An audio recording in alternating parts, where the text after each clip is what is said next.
फूल लेकर के सबने भगवान का ध्यान करना।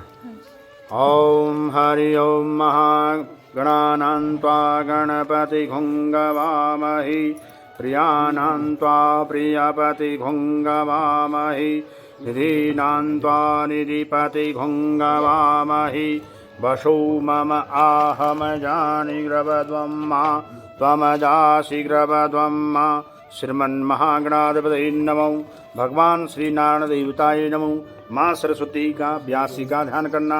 नारायणं नमस्कृत्यं नरं चैव नरोत्तमं देवीं सरस्वतीं व्यासं ततो जयमुदीरयेत्। ओम शुक्लां ब्रह्म विचारसार पद्मां आद्यां जगद्व्यापिनी वीणा पुस्तकधारिणी अवैधां जाड्यान्धकारापहा हस्ते स्फाटिकमालिकां विदधते पद्मासने संस्थितां वन्दितां परमेश्वरी भगवती बुद्धिप्रदां शारदा। बोल शारदा मैया की जय। व्यास भगवान की जय। नारायण भगवान की जय। श्री सत्यनारायण भगवान की जय। तो सबसे पहले आज मार्गशीर्ष पूर्णिमा है। मार्गशीर्ष पूर्णिमा जिसे 32वीं पूर्णिमा भी बोलते हैं। और पूर्णमासी में ये आता है कि जो पूर्णमासी का जो पूजन है ये भगवान उमापति भगवान शंकर और उमा भगवान विष्णु की इस दिन पूजा करते हैं। विशेष रूप से पूर्णमासी के व्रत में भगवान जहाँ सत्यनारायण भगवान की पूजा होती है वहीं साथ में भगवान श्री शंकर और माँ पार्वती की भी इसमें पूजा होती है। और इसमें कहते हैं इस दिन पूजन जो सत्यनारायण की जो पूजा है पूर्णमासी की जो पूजा है इसमें प्रातः काल उठ करके जो विधि है विधि पूर्वक से इसका पूजन करें, स्नान करें और तदंतर शालिग्राम भगवान से लेकर के लड्डू गोपाल से लेकर के नारायण भगवान का इसमें विधिवर्ग पूर्वक से षोडशोपचार पूजन करें और उनको नवीन वस्त्र धारण कराएं।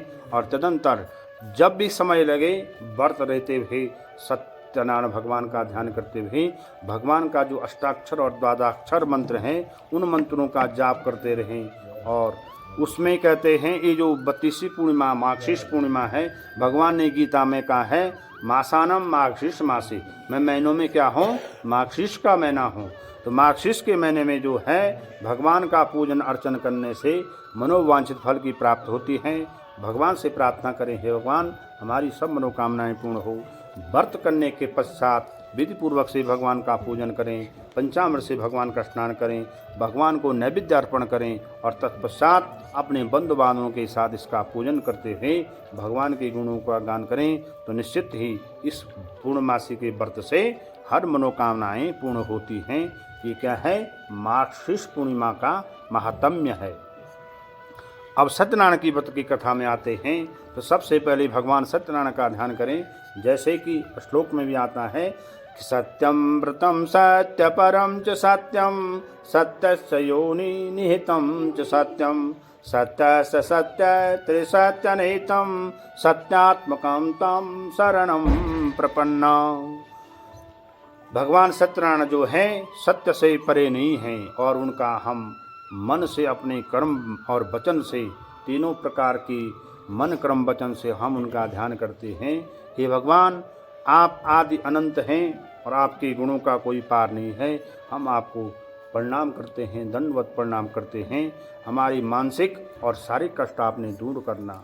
ओम बोल सत्यनारायण भगवान की जय। सैदानंद रूपाय विश्वोत्पत्त्यादि हेतवे तापत्रय विनाशाय श्री कृष्णाय वयम नमः।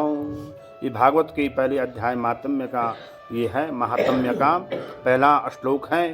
और साथ ही ये हर भगवान की कथा में इसका वर्णन आता है कि सच्चिदानंद रूपाय विश्वोत्पत्त्यादि हेतवे तापत्रय विनाशाय श्री कृष्णाय वयम नमः। सत चित्त और आनंद जो सत्य भी हैं चित्त भी हैं और आनंद को देने वाले हैं उस परमात्मा को जो हमारे दैहिक दैविक और भौतिक तीन प्रकार के तापों का नाश करते हैं उस परमानंद भगवान को उस सच्चिदानंद भगवान को हम दोनों हाथ जोड़ करके प्रणाम करते हैं। हे भगवान हमारे सब प्रकार के तापों को दूर करना और अपनी कृपा दृष्टि हमारे ऊपर बनाए रखना। ओम श्रुतोवाच एकदा नैमिषारण्यो ऋष्यो शौनकादयो प्रपच्छु मनम सर्वे सूतम पाराणिकम खलु। व्यास जी कह रहे हैं, एक समय की बात है, नैमिषारण्य नामक पवित्र क्षेत्र में 88,000 ऋषिवर बैठे हुए हैं और एक ऊंचे आसन पर उन्होंने सूत जी को बैठा रखा है और सूत जी से क्या पूछ रहे हैं, हे सूत जी, वर्तेन तपसा किं वा प्राप्ते वांछितं फलम तस्रम सूतमिच्छामि कतश्चम महामुने। कि भगवान, हे सूत जी, व्रत लेने से, तपस्या करने से कौन से फल की प्राप्ति होती है वो हमें बताइए। तो इतना कहना था तो सूत जी क्या कह रहे हैं कि नारदेनैव संपुष्टो भगवान कमलापति सुराश्रये यथावाहम तदक्षिणम महासमाहितौ। हे ऋषिगणों, जो प्रश्न तुम मुझसे पूछ रहे हैं वही प्रश्न एक बार देवर्षि नारद ने भगवान से पूछा था। नारद के कहने पर भगवान ने क्या कहा था उसको सुनो। अब देखे, हमारे सनातन में 4 युग आते हैं, सतयुग, त्रेता, द्वापर और कलयुग। कहते हैं सतयुग में जो फल क्या मिलता था, तप करने से मिलता था। तप में बैठे रहो, शरीर पे दीमक भी बल लग जाता था, शरीर मिट्टी बन जाता था, लेकिन फिर भी भगवान की प्राप्ति नहीं होती थी। बहुत कठिनता से भगवान प्राप्त होते थे। और त्रेता युग में आते हैं तो त्रेता युग में कहते हैं पूजा करने से भगवान मिलते थे। और द्वापर युग में कहते हैं स्वाध्याय, शास्त्रों का, पुराणों की कथाओं का श्रवण करने से भगवत प्राप्ति होती है। लेकिन कलयुग में कहते हैं मात्र नाम लेने से, कलयुग केवल नाम आधारा, सुमरि सुमरि नर उतर ही पारा। कलयुग में कहते हैं आप भगवान के नाम का संकीर्तन करो और भगवान आपकी हर मनोकामनाएं पूर्ण कर देंगे।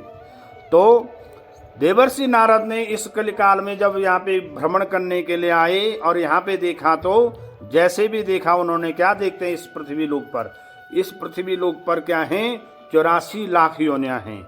और वहाँ पे क्या देखा कि एकदा नारदा योगी पुनः ग्रह कांक्षौ पर्यटन विदालोके मर्त्यलोके मुपागतौ। एक बार देवर्षि नारद के मन में विचार आया कि मैं समस्त लोगों का भ्रमण करने जाता हूँ। कहते हैं 7 लोग इस पृथ्वी से ऊपर हैं और 7 लोग पृथ्वी से नीचे, 14 भुवन हैं। अब कहते हैं कि जैसे ही वो पृथ्वी लोक पे आए और पृथ्वी लोक पर आकर के क्या देखते हैं, ततो दृष्टा जना सर्वान् नाना क्लेशे समन्वितान् नाना योनित उत्पन्ना किचदे पाप कर्म भी। यहाँ पे जब देखा तो जितने भी जीव हैं सब अपने अपने पाप कर्मों में पकड़े हैं। राग, द्वेष, काम, क्रोध, लोभ, ये सब इनमें हैं। और जब यहाँ पे भगवान देवर्षि नारद ने ऐसे देखा तो देवर्षि नारद बड़े दुखी हुए और सीधे भगवान के बैकुंठ में जा कर के वीणा बजाते थे, भगवान का गुणगान करने बैठ गए।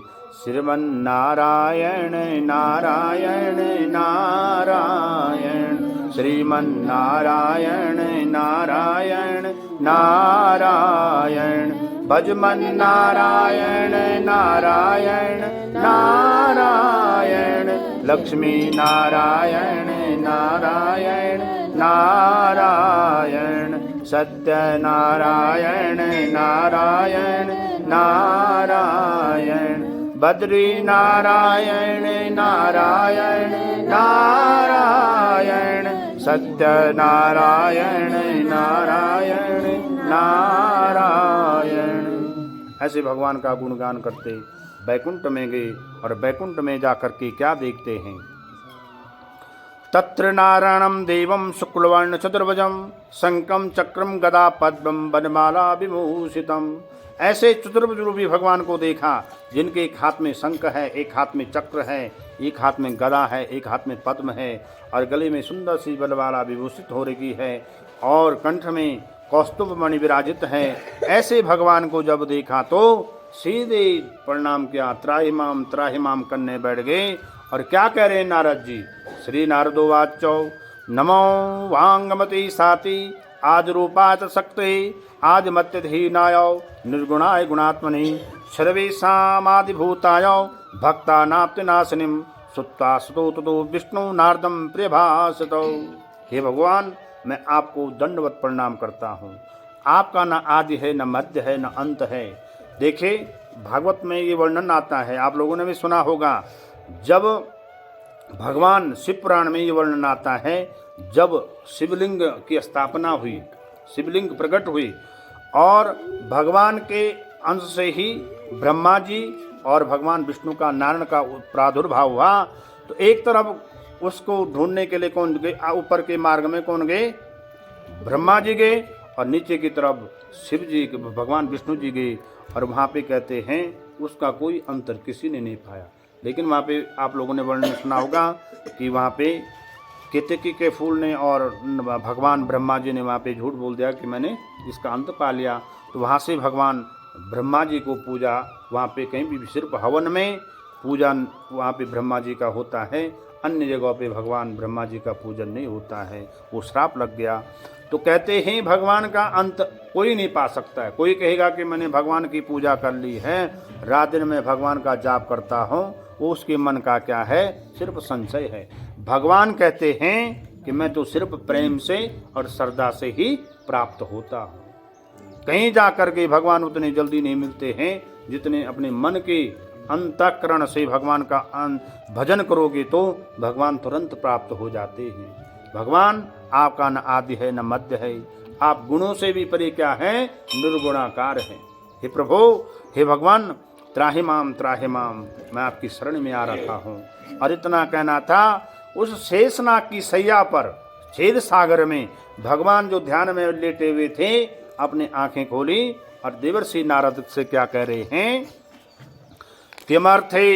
किमर्थो गति त्वं ते कृते मनसि वर्तते, अस्तो कथयास्म महाभागो तत्स्वं कथामिति। हे नारद, आपके आने का क्या प्रयोजन है? आप किस कारण से आए यहाँ पे, और आपके मन में क्या शंका है? आपके मन में कौन सा संशय है, वो मुझे बताइए। तो भगवान के कहने पर नारद क्या कह रहे हैं? नारदोवाचो मर्त्यलोके जना सर्वे नाना क्लेशे समन्विता, नाना योनित उत्पन्ना पच्यते पाप कर्म भी, तत्कथम समीनाथम लघुपायन तद्वतम सोतमीक्षामि तत्सर्वम कृपास्ते यदि मयि।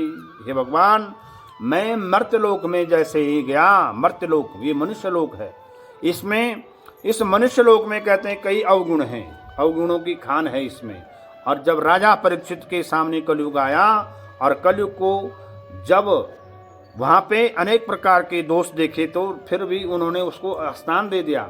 और वही चीज क्या कह रही है? भागवत के प्रथम मातम्य में भक्ति माता भी कह रही है कि हे नारद जी, वो राजा परीक्षित ने कलयुग को स्थान क्यों दिया था? तो वहाँ पे नारद भी क्या कह रहे हैं कि हे भक्ति माता, भले कलयुग में बहुत से अवगुण हैं, लेकिन कलयुग में एक सबसे बड़ा जो गुण है वो क्या है? भगवान के नाम का संकीर्तन है।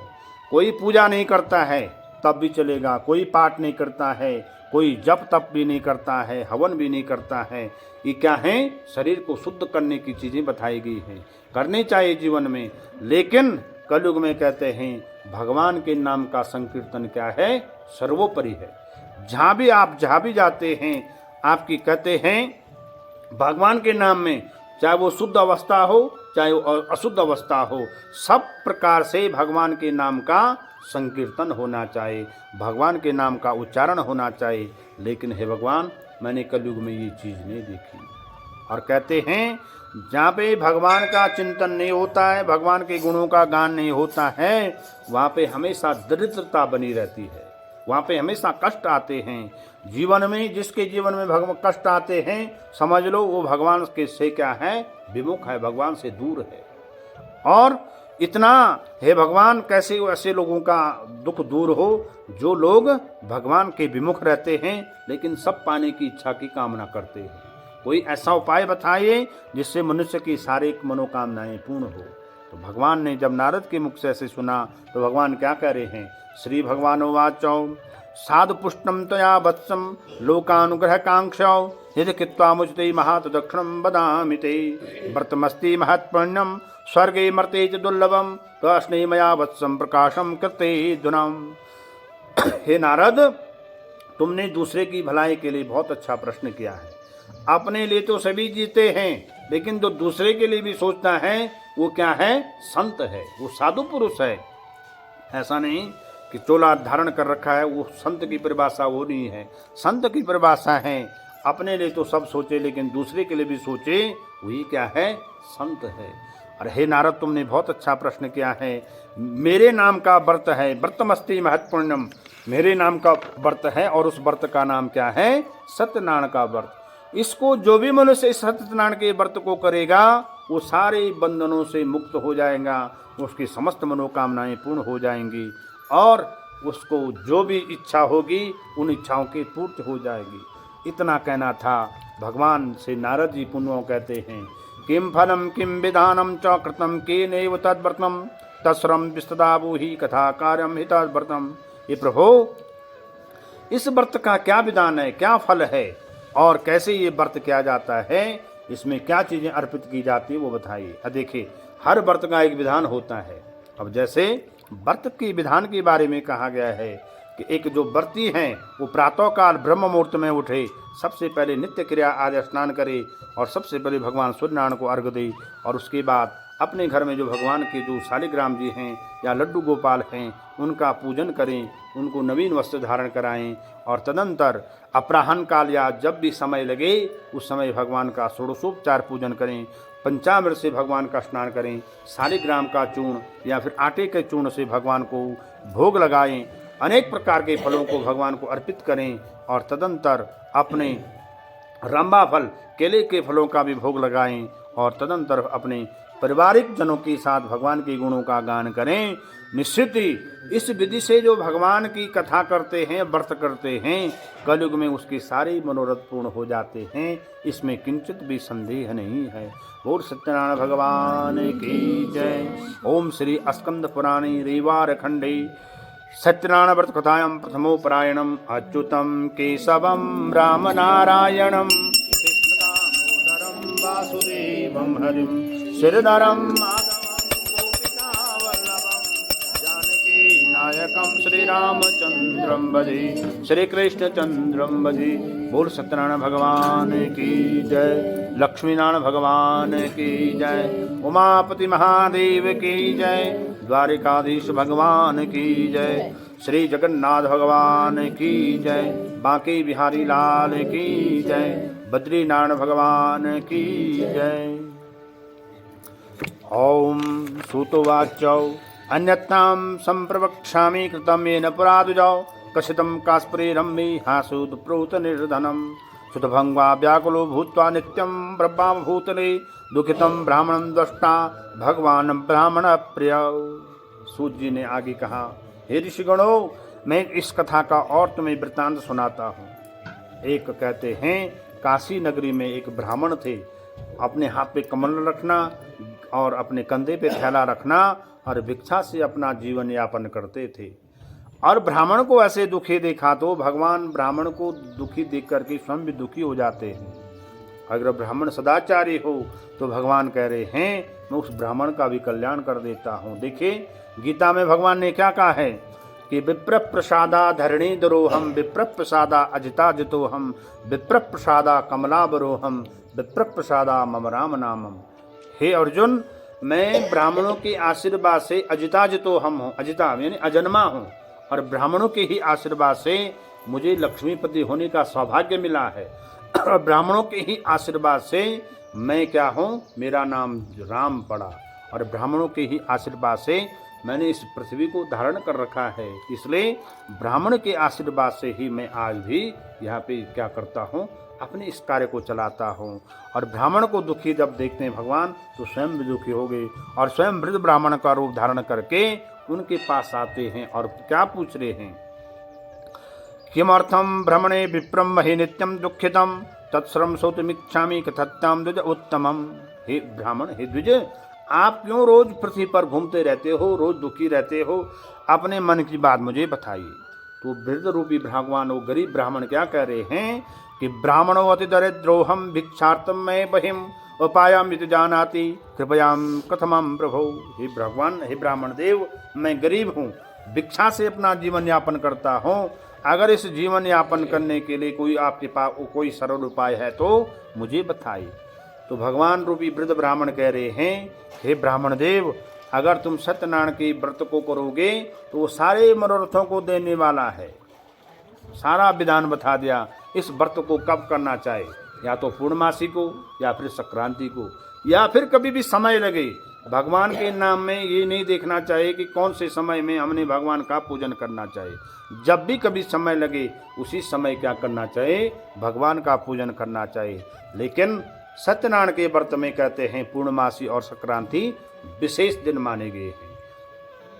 और पूरा विधान बताया। ब्राह्मण बड़ा प्रसन्न हुआ। घर में भिक्षा से जो धन मिला हुआ था उसी धन से उसने भगवान के लिए 1.25 सैर नैवेद्य अर्पित किया, इकट्ठा किया, केले के फल लाया और तदंतर भगवान का पंचामृत से स्नान कराया। कहते हैं प्रार्थना कर रहा है कि इस व्रत से मेरी मनोकामना पूर्ण हो। तो जाकी रही भावना जैसी, प्रभु मूरत देखी तिन देखी तैसी। भगवान के भाव में जैसे जिसकी भावना रहती है, भगवान भी उसकी उस भावना को स्वीकार कर देते हैं। ब्राह्मण जो कभी इसलिए कह रहे हैं ना, संत समागम हरि कथा तुलसी दुर्लभ दोय, सुत दारा और लक्ष्मी पापी की भी होय। भगवान का सानिध्य और संतों का सानिध्य, भगवान का नाम और संतों का सानिध्य, ये हर किसी को नहीं मिलता है। एक सज्जन पुरुष, एक संत हमारे जीवन में आ जाएं और वो हमको अच्छे मार्ग पर चलने के लिए कहें तो समझ लो भगवान की कृपा नहीं बल्कि हम पे अति कृपा है। एक अच्छे मार्ग पर चल करके सतत हम भगवान का भजन कर रहे हैं तो निश्चित ही भगवान के हम पे अति कृपा है। और उनके जीवन में कौन मिले, भगवान रूपी ब्राह्मण आ गए और उन्होंने क्या कहा, तुम्हें भगवान का पूजन करना होगा। उस ब्राह्मण देव ने वैसे ही क्या, और कहते हैं सिर्फ एक व्रत लेने से उसकी समस्त मनोकामनाएं पूर्ण होगी, वह धन पुत्र वाला हो गया और इस प्रकार से वह सब दुखों से मुक्त हो गया। वो सूत जी कह रहे हैं, हे ऋषिगणों, उस व्रत के प्रभाव से वह धन पुत्र वाला हो गया। एक दिन वो अपने घर में बंधुवानों के साथ भगवान की कथा कर रहे थे। बंधुनम सजने साधु व्रतम कर्त समद्युतम एकस्मंतरे काले काष्ठकृता समागतो।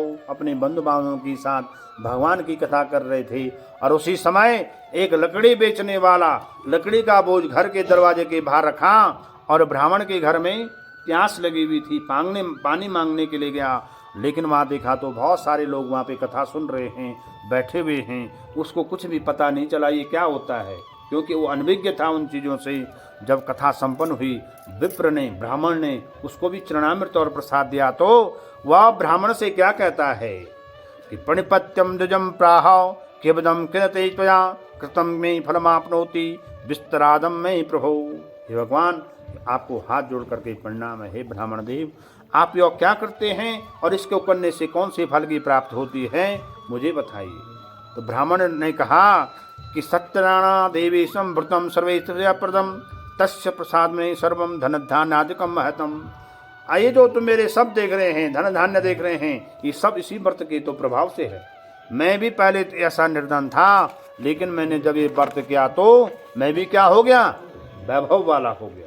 तो देखे भगवान के नाम लेने से क्या हो जाता है, समय एक ऐसा है जो एक जैसा कभी नहीं रहता है। आज जो धनवान है कल को वो निर्धन भी हो सकता है, आज जो निर्धन है कल को वो धनवान भी हो सकता है। भगवान परीक्षा लेते हैं। कहा भी गया है, जो भगवान की भक्ति करता है, सतत रात दिन भक्ति करता है, भगवान एक दबे उसका सब कुछ छीन लेते हैं।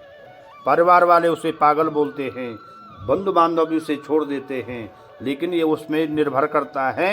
उस स्थिति में भी अगर वो भगवान का नाम लेने नहीं छोड़ता है, फिर भगवान क्या कह रहे हैं गीता में, जैसे कहा गया है, अन्यन्ना चिंतयन्तो माये जना प्रपासते तेषां नित्यं युगस्थानं युगक्षेम वहाम्यहम् स्मृते सर्व कल्याणम भाजनम यत्र जायते पुरुषम तमजम नित्यम ब्रजामि शरणम हरि। हे अर्जुन, अनन्य भाव से जो मेरा भजन करते हैं, मेरा यजन करते हैं, मैं फिर उनका कल्याण कर देता हूँ, मैं उनका हो जाता हूँ और वो मेरे हो जाते हैं। ऐसा भाव जब मन में आ जाता है, भगवान सब कुछ कर देते हैं, जो होना नहीं चाहिए वो भी हो जाता है। और इसका प्रत्यक्ष उदाहरण कौन है, सुदामा जी हैं। अरे जो ब्राह्मण हैं वो कौन है, वो बाद में सुदामा ही बन जाते हैं। द्वापर युग में वो सुदामा हो गए। और इस प्रकार से उस लकड़ी बेचने वाले को ब्राह्मण ने जब सब कुछ बताया, लकड़ी बेचने वाला बड़ा प्रसन्न हुआ और दूसरे दिन लकड़ी बेचने से जो धन मिला हुआ था, अपने परिवार वालों के साथ उसने वो भगवान की कथा की। कहते हैं इस कथा के प्रभाव से वो अभी मुक्त हो गया, धन वैभव वाला हो गया, सुख संपदा वाला हो गया और अंत में उसको भगवान की वैकुंठ की प्राप्ति हुई। बोल सत्यनारायण भगवान की जय। ओम श्री स्कंद पुराण खंडे श्री सत्यनारायण व्रतायम द्वितीय प्रायणम अच्युतम केशवम राम नारायणम कृष्ण दामोदरम वासुदेवम हरिधरम माधवम गोपिका वल्लभम जानकी नायकम श्री रामचंद्रम भजे श्री कृष्ण चंद्रम भजे। बोल सत्यनारायण भगवान की जय, लक्ष्मीनारायण भगवान की जय, उमापति महादेव की जय, सियावर रामचंद्र की जय, बद्रीनारायण भगवान की जय, जगन्नाथ भगवान की जय, द्वारिकाधीश भगवान की जय, रामेश्वर भगवान की जय। पुनरग्रेहि प्रवक्ष्यामि श्रुतमुनि सप्तमा पुरा उल्का मुखो नामो निपिश्चा समाहितम् जितेन्द्रं सत्यवादी ययो देवालयं पति दिने दिने धनम दत्ता द्विजा नाम सुनतो। हे ऋषिगणों, सूत जी कह रहे हैं, मैं तुम्हें इस कथा का और वृत्तांत सुनाता हूँ। एक उल्कामुख नाम के राजा थे, वो अपने प्रजा का पालन पुत्र की भांति करते थे, जितेंद्र थे, सत्यवादी थे और हमेशा देवालय में जाकर भी भगवान का पूजन करते थे। जितेंद्र जिनके अपने इंद्रियां बस में हैं और जो सत्य का आचरण करते हैं, भगवान का पूजन करते हैं, ऐसे वो राजा अपनी पत्नी के साथ भद्रशिला नदी के किनारे पर व्रत कर रहे थे। बार बार आता ना ये प्रसंग कि भद्रशिला, एक राजा होते हुए नदी के किनारे पर क्यों व्रत कर रहा था। तो देखिए, कलयुग में सबसे उत्तम जो तीर्थ है वो नदी है। कहते हैं आप घर में कथा सुनते तो उस कथा का आपको 10 गुना फल मिलता है, किसी मंदिर में सुने तो वो 100 गुना बढ़ जाता है, किसी तीर्थ में सुने तो वो 1000 गुना बढ़ जाता है, लेकिन किसी नदी के किनारे पर सुने तो उस फल की कोई गणना नहीं, वो अक्षय बन जाता है। राजा भी उस भद्रशिला नदी के किनारे पर व्रत कर रहे थे। उसी समय क्या हुआ, एक साधु नाम का वैश्य वहां से जा रहा था और राजा को व्रते देखा तो राजा से कहता है कि मदम कुरुषे राधा भक्ति युक्तेन तेजसा प्रकाशम कृतम सर्वम सोतमिक्षामि सांप्रदम। हे राजन, आप यो क्या करते हो और इसको करने से कौन से फल की प्राप्ति होती है, मुझे भी बताइए। तो साधु वैश्य ने जब ऐसे कहा, वो राजा कह रहा है कि पूजनम कृते साधु विष्णु अतुल तेजसा व्रतम च स्वजने साधु प्रतदा वाप्ति कामयम भूपश्यम वचनम सुत्ता साधु प्रवाच साधनम। कि ये जो मैं जो पूजा कर रहा हूँ, इसी पूजा के प्रभाव से मैं यहाँ का राजा भी हूँ और इसी की पूजा के प्रभाव से मेरी प्रजा सुखी रहती है। तो कहते हैं, राजा ने जब कहा कि मैं निसंतान था, ये जो व्रत है ये संतति को भी देने वाला है, सौभाग्य को भी देने वाला है और कष्टों से भी मुक्त करने वाला है। तो साधु वैश्य मन में विचार करता, मैं क्या हूँ, संतानहीन हूँ, मेरी भी कोई संतान होगी। और घर में आकर के वो संकल्प कर लेता है कि मेरी, जब अपनी पत्नी से कहता है इस व्रत को मैं तब करूँगा जब मेरे घर में कोई संतान होगी। जो सनातनी लोग हैं ऐसे ही संकल्प करते हैं कि भगवान हमारी मनोकामना पूर्ण होगी तो हम आपके नाम का पूजन करेंगे। समय बीत गया और वो संकल्प का प्रभाव से एक दिन उसकी पत्नी गर्भवती होगी और 10वें मास में उसके गर्भ से एक सुंदर कन्या का जन्म हुआ।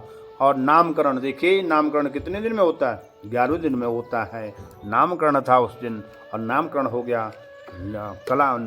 साधु वैश्य ने अपनी कन्या का नाम कलावती रखा और तब उस पत्नी, साधु वैश्य की पत्नी लीलावती कहती हैं कि न करोसि किमर्थम वे पुरा संकल्पे बतम। आपने पहले जो संकल्प किया था उसको क्यों नहीं करते हो। पत्नी साथ में ठीक हो तो कहते हैं जीवन का कल्याण हो जाता है। वो धर्म के मार्ग पर चलाने वाले हो तभी तो उसे क्या कहते हैं, धर्म पत्नी कहते हैं। और ऐसे जब उसने साधु वैश्य की स्त्री ने जब ऐसे कहा तो साधु वैश्य क्या कह रहा है, उसने टाल दी बात को कि विवाह समय तस्या करिष्यामि व्रतम पते यदि भार्या समावश्य जगाम नगरम पति। अरे तुम क्यों व्रत चिंता करते हो, जब कन्या विवाह की योग्य हो जाएगी तब हम इस व्रत को कर लेंगे। और समय बीत गया, धीरे धीरे कन्या भी विवाह की योग्य होगी और एक दिन उन्होंने क्या कर दिया, अपनी कन्या का विवाह अपने ही समान वैश्य पुत्र के साथ कर दिया। वो वैश्य था तो वैश्य के ही पुत्र की, जैसे ब्राह्मण की कन्या के साथ विवाह करता है, अपना गोत्र नहीं होना चाहिए, अपना कुल नहीं होना चाहिए, वैसे ही वैश्य ने वैश्य पुत्र के साथ कर दिया और दुर्भाग्य से उस दिन भी व्रत करना भूल गया। तो देखिए, जब भगवान के नाम से दूर रहते हैं तो भगवान कहते हैं कि मैं तुम्हें बार बार सचेत कर रहा हूँ। हमारे जीवन में अनेक प्रकार की ऐसी घटनाएं होती हैं कि भगवान कह रहे हैं कि सावधान हो जाओ, लेकिन फिर भी मनुष्य सावधान नहीं होता है। बार बार सावधान करने की चेष्टा करते हैं, ऐसे ऐसे संकेत मिलते हैं, लेकिन फिर भी आदमी सोचता है कि बहुत टाइम है अभी। जैसे गीता में कहा गया ना कि भगवान का भजन जब जन्म हो रखा उसी समय से शुरू कर लो, जब से अपने होश संभाली उसी समय से भगवान का नाम लेना शुरू कर दो। लेकिन कई लोग कहते हैं कि जो भागवत गीता पढ़ेंगे तो उनके मन में वैराग्य आ जाएगा, जो कि बिल्कुल मिथ्या बात है। तो साधु बस अपने कार्य में लग गया और अपने दामाद को साथ लेकर के दूसरी जगह व्यापार करने के लिए चले गया। देखिए फिर क्या होता है, विपत्ति आनी शुरू हो गई। भगवान ये नहीं कह रहे कि मुझे तुम कुछ चढ़ाओ, फल फूल चढ़ाओ, पत्र चढ़ाओ, पुष्प चढ़ाओ। भगवान तो कहते हैं सिर्फ क्या करो, नाम का संकीर्तन करो, मेरे नाम का उच्चारण करो। जहाँ कहीं भी समय लगे उस समय तो मेरे नाम का भजन करो। तो लेकिन मनुष्य उससे दूर रहता है और जीवन में परेशानियां शुरू हो जाती हैं। साधु वैश्य जहाँ व्यापार करने गया उसी समय क्या हो गया, उस राजा के यहाँ भी चोरी हो गई और चोरी में दोनों दामाद और दोनों उसके साधु वैश्य दोनों पकड़े गए। भगवान ने उनकी बातों में ऐसी मति घोल दी, उनकी बातों ने किसी नहीं सुना। वो कह रहे कि हमने चोरी नहीं की, लेकिन उनको जो राजा के दूत थे उनको चोरी के उसमें पकड़ करके उनको जेल खाने में डाल दिया। घर में जो धन था उसे भी उठा करके चोर ले गए। कहते हैं विपत्तियां जब आती है तो चारों तरफ से आती हैं। एक समय ऐसा आता है कि आदमी के घर में कोई ब्राह्मण आए, कोई अतिथि आए तो उसको वो क्या कर देते हैं, दक्षिणा देते हैं, भोजन देते हैं। लेकिन समय बड़ा बलवान है। कभी ऐसा समय भी आता है कि ब्राह्मणी से मांगना पड़ता है, याचक बन करके जाना पड़ता है। तो समय का कोई भरोसा नहीं है कि कब बदल जाए। इसलिए भगवान से ये प्रार्थना करनी चाहिए कि हे भगवान, जो तुम मुझे दे रहे हो मैं तुम्हारा दर्शन करूं और तुम्हारे नाम का संकीर्तन करूं, यही आशीर्वाद मेरे ऊपर बनाए रखना। कष्ट से, व्याधि से, रोग से, भय से, इनसे मुझे दूर रखना और इस युवा पे आपके नाम का संकीर्तन हो, यही अपना आशीर्वाद मेरे ऊपर बनाए रखना। घर में जब धन नहीं था, एक दिन कलावती कन्या किसी ब्राह्मण के घर में भिक्षा मांगने के लिए गई और वहाँ पे ब्राह्मण ने अपने घर में भगवान की पूजा लगा रखी थी। और होता क्या है कि वो भी वहाँ पे थोड़ी देर के लिए बैठ गई, प्रसाद और चरणामृत पाया। जब देर आई तो घर में देर से आई तो माता पूछती कि इतनी देर तुम्हें विलम्ब का हुआ। तो वो कलावती क्या कह रही है कि द्विजालयम व्रतम माता दुष्टम वांछित सद्वतम तत्सुतम कनावाक्या व्रतम कर्तु समद्वता। हे माँ, मैंने ब्राह्मण के घर में सत्यनारायण की व्रत की कथा सुनी, इसलिए मुझे वहाँ पे थोड़ा सा विलम्ब हो गया। अब इतना कहना था, लीलावती को वो बात याद आ गई कि मेरे पति ने भी संकल्प किया था, इसलिए वो संकल्प आज तक पूरा नहीं हुआ और विपत्ति का कारण ही वही है। आज हम अपने इष्ट को भूल जाते हैं, जो हमारे इष्ट हैं। इष्ट की पूजा करने से जीवन में अनिष्ट दूर होता है और इष्ट का पूजन नहीं किया तो जीवन में अनिष्ट आना ही प्रारंभ हो जाता है। जो हमारे घरों में इष्ट हैं वो कई दिनों से बंद पड़े रहते हैं और उसकी जब पूजा नहीं होती है तो जीवन में अनिष्ट शुरू हो जाता है। इसलिए अपने इष्ट का पूजन ही जीवन में सर्वोपरि रखना चाहिए। तो साधु वैश्य की जो स्त्री थी लीलावती, वो तुरंत अपने घर के मंदिर में गई, क्षमा याचना की। और भगवान जितने जल्दी रुष्ट होते उतने जल्दी मान भी जाते। दूसरे दिन प्रातःकाल उठी, माँ और बेटी दोनों ने स्नान किया और भगवान की पूजा की, व्रत रखा। सायंकाल में अपने दोनों माँ और बेटी ने जब व्रत कथा की, प्रार्थना करती है कि मंत्रहीनम क्रियाहीनम भक्तिहीनम सुरेश्वर यजपूतम मया देव परिपूर्णम ददस्मि। हे भगवान, हम कुछ नहीं जानते हैं, मंत्र भी नहीं जानते, क्रिया भी नहीं जानते, भक्ति भी नहीं जानते हैं। आपका नाम ले रहे हैं, इसी से संतुष्ट होना है प्रभु। और मेरे पति और दामाद जहाँ कहीं भी हो वो सुरक्षित वापस आ जाए। तो भगवान जितने जल्दी रुष्ट होते उतने जल्दी मान भी जाते हैं। और होता वही है, साधु वैश्य जहाँ बंदी था उस राजा का नाम तक क्या था, चंद्रकेतु नाम का राजा था। वो भगवान का बड़ा भक्त था। उसे सपना आता है कि हे राजन, जिस साधु वैश्य को तुमने बंदी बना रखा है उसको छोड़ देना, अन्यथा तुम्हारा राज्य क्या हो जाएगा, नष्ट हो जाएगा। उस चंद्रकेतु राजा भगवान का भक्त था। उसने ब्राह्मणों से, अपने मंत्रियों से गणना की, मंत्रणा की और तब जाकर के उसने शीघ्र ही उन दोनों वैश्यों को छोड़ दिया और कहा कि क्या करो, तुम अपने घर को जाओ। साधु वैश्य ने राजा को प्रणाम किया, अपने नगर को प्रस्थान कर गया। ओम श्री अस्कंद पुराण खंडी श्री सत्यनारायण कथाम तृतीयोपरायणम अच्युतम केशवम राम नारायणम कृष्ण दामोदरम वासुदेवम श्रीधरम माधवम गोपिका वल्लभम जानकी नायकम श्री रामचंद्रम भजे श्री कृष्ण चंद्रम भजे। बोल सत्यनारायण भगवान की जय, लक्ष्मी नारायण भगवान की जय, उमापति महादेव की जय, सियावर रामचंद्र की जय, श्री जगन्नाथ भगवान की जय, द्वारिकाधीश भगवान की जय, बद्री विशाल भगवान की जय।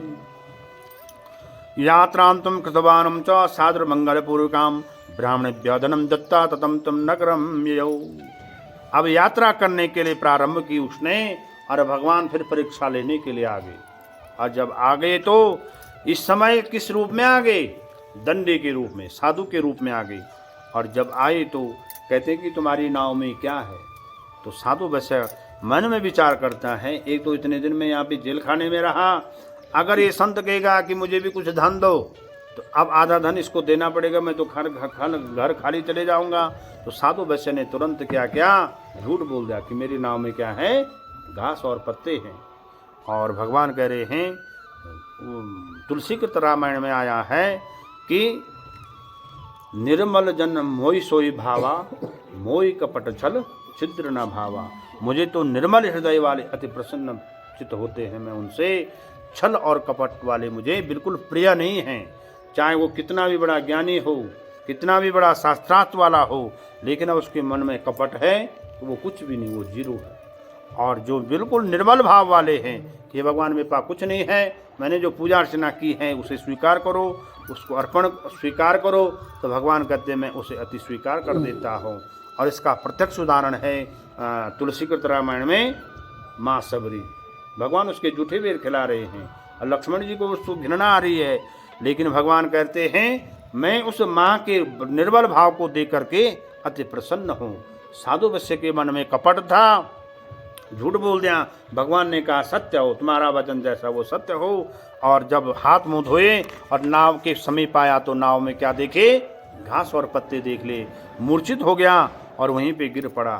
थोड़ी देर में जब मूर्छा टूटी तो दामाद कहता क्यों ऐसे चिंता करते हो, वो देखो सामने पत्थर में वो सामने बैठे हुए वो साधु वैश्य संत, हमें क्षणिक भी दे न करके उनके पास जाना चाहिए। साधु वैश्य उठा और उन दंडी के पास गया और क्या कहता है, क्षमस्व अपराधम च यद भुक्तम च सन्निधौ एवं पुनः पुनः हत्वा महाशोको कुलवतम। हे भगवान मेरे अपराध को क्षमा कीजिए, मैंने जो आपके सामने असत्य वचन कहे थे वो मेरे अपराध को क्षमा कीजिए, बार बार याचना करता है। अब देखिए भगवान ने जब वो दंडी ऐसे कहा तो भगवान क्या कह रहे हैं कि प्रवाचम वचनम दंडी बिलपत्नम बिलोके च मारते शुणम मधवाक्यम मम पूजा बहिर्मुखम। अब देखो भगवान ये नहीं बोले वहां पे कि मुझे कुछ क्या चाहिए, क्या कह रहे हैं, अरे मूर्ख तुम मेरी पूजा से दूर रहते हो इसलिए तुम्हारे जीवन में परेशानियां आती हैं। हमारे जीवन में परेशानी तभी आती हैं कि हम भगवान के विमुख रहते हैं। भगवान ये नहीं कह रहे हैं ये चीज़ें चढ़ाओ, भगवान तो कह रहे हैं नाम लो सिर्फ, और नाम से ही भगवान क्या होते हैं, अति प्रसन्न होते हैं। भागवत में लिखा हुआ है कि नाहम वासामि वैकुंठे योगी नाम हृदय च मद भक्ता यत्र गायन्ति तत तृष्णामि नारद। हे नारद, मैं न तो वैकुंठ में वास करता हूँ, न मृतलोक में वास करता हूँ, न मंदिर में वास करता हूँ, न पुराणों में वास करता हूँ, न योगियों के हृदय में वास करता हूँ। मैं कहाँ वास करता हूँ, मद भक्ता यत्र गायन्ति, जहाँ मेरा भक्त मेरा गुणगान करते हैं मैं उनके मन रूपी हृदय में वास करता हूँ। तो देखिए मन सबसे बड़ा मंदिर है, और मन से जिसने भगवान का भजन कर दिया उसका बेड़ा पार भी हो जाता है। इतना कहना था तो साधु वैश्य क्या कह रहा है, तन्मया आस्था मोहितम सर्वै ब्रह्मात दैविकम न जानाति गुणम रूपम तम आश्चर्य में प्रभु। हे भगवान मैं तो एक तिनका हूँ, क्षण मात्र हूँ, मैं कुछ भी नहीं हूँ। आपके आश्चर्य को ब्रह्मा आदि देवता नहीं जान पाते, तो मैं कहाँ जान पाऊँ। इंद्र ने जब भगवान ने गोवर्धन पर्वत उठाया तो इंद्र को अहंकार था कि मेरे को ही गोकुल के लोग क्या करते हैं, सब कुछ चढ़ाते हैं।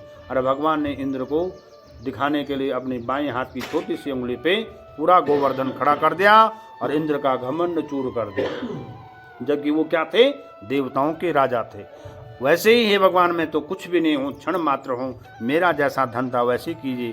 त्राहिमाम, भगवान के पैरों में गिर पड़े और भगवान जितने जल्दी रुष्ट थे उतने जल्दी मान भी गए और जैसा पहला धन था वैसे कर दिया। साधु वैश्य बड़ा प्रसन्न हुआ, अपने घर के निकट जैसे आया तो एक दूत को घर में भेजा कि हमारे घर में सूचित करो कि हम घर आ रहे हैं। और उसी दिन सौभाग्य से माँ और बेटी ने घर में सत्यनारायण की व्रत की कथा रखी हुई थी। कलावती ने जब सुना कि मेरे पिता और पति आ रहे हैं, जल्दबाजी में उठी, छोड़ दी पूजा अर्चना वहाँ पे और चली गई अपने पिता और पति को देखने।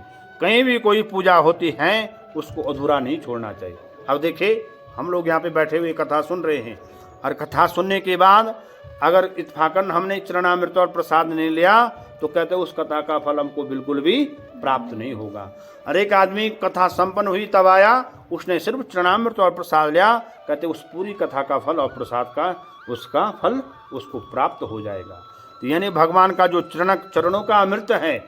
और सत्यनारायण की कथा में क्या आता है, दो ही चीज आती हैं, एक तो सत्य का आचरण करना और दूसरा भगवान का चरणामृत और प्रसाद का पान करना। इसी कथा का पूरा सार ही है।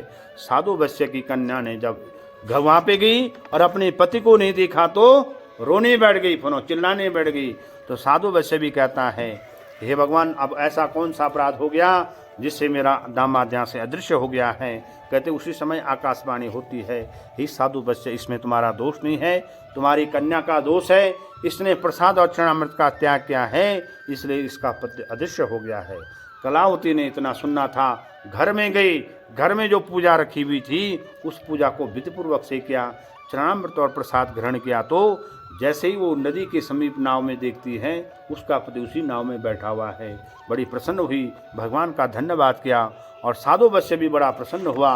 कहते हैं वो जो साधु वैश्य भगवान का कभी पूजन नहीं करता था, प्रत्येक पूर्णमासी और संक्रांति को उसने भगवान का पूजन किया और इस लोक में सुख भोग करके उसको भगवान के बैकुंठ की प्राप्त हुई।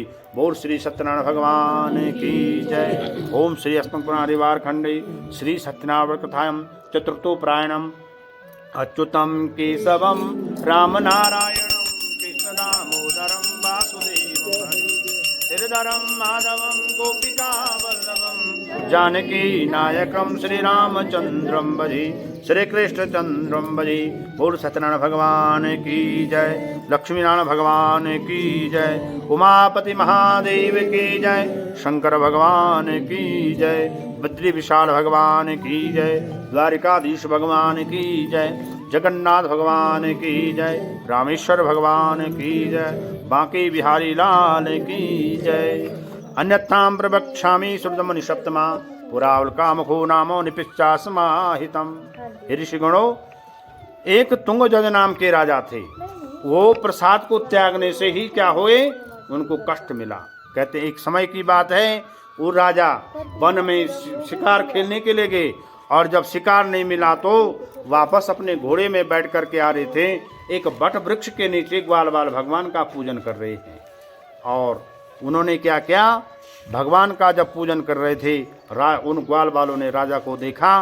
राजा को प्रसाद और चरणामृत देने के लिए जाते हैं तो राजा उनसे प्रसाद नहीं लेता है, क्योंकि तुम क्या हो, निम्न जाति से हो, मैं तुम्हारे हाथ से नहीं लेता हूँ।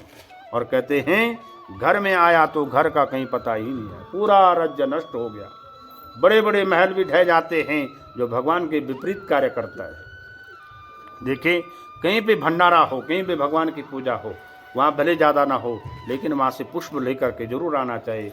भगवान के मंदिर कहीं पे दिखाई देते हैं तो सनातनी जो लोग होते हैं वहाँ जरूर क्या करते हैं, प्रणाम करते हैं। राजा ने वो कार्य नहीं किया और वापस आकर के कहीं भी राज्य का पता नहीं है। तो तब उसे ज्ञान हो गया कि सिर्फ प्रसाद को त्यागने से हुआ है।